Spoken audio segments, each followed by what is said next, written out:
Fala pessoal do YouTube, aí né, vou mostrar aí como se alterar a imagem do plano de fundo do seu chat, grupo em chat.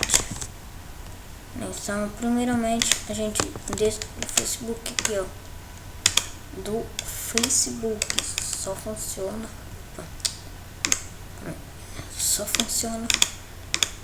no Facebook, só nesse, tá?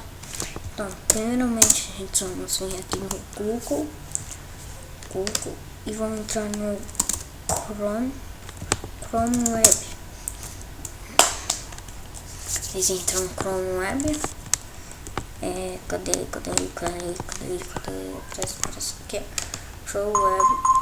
Uma ameaça. Vai esperar o...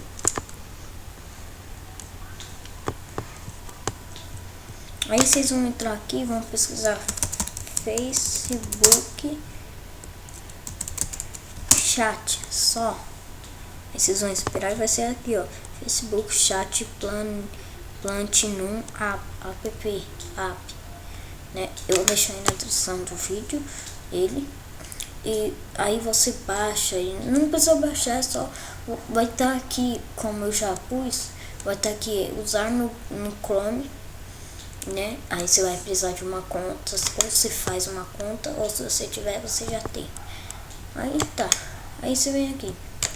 O meu, vocês podem ver que o meu aqui, porque ó, tipo, eu clico aqui no também, aqui ó, viu? Carro, e aqui também muda, não é só aqui.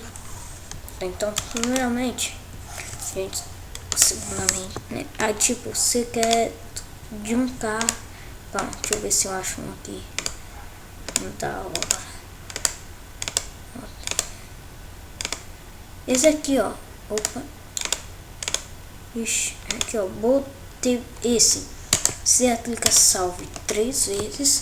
E depois, se você tiver com seu Facebook já, você atualiza aí, clicando aí e voltando. Se você não tiver, você entra no Facebook. Pode ver que vai mudar, ó. Agora tá rosa, ai, credo, de cachorrinho. Ai. Aí você pode ver aqui, ó, Arielle Silva, viram? Então muda aqui e aqui. Então, pessoal, se inscrevam-se aí no canal. Esse daqui, ó, falando mais uma vez, esse daqui. Se inscrevam-se aí no canal. Valeu e... Valeu por tudo e tchau.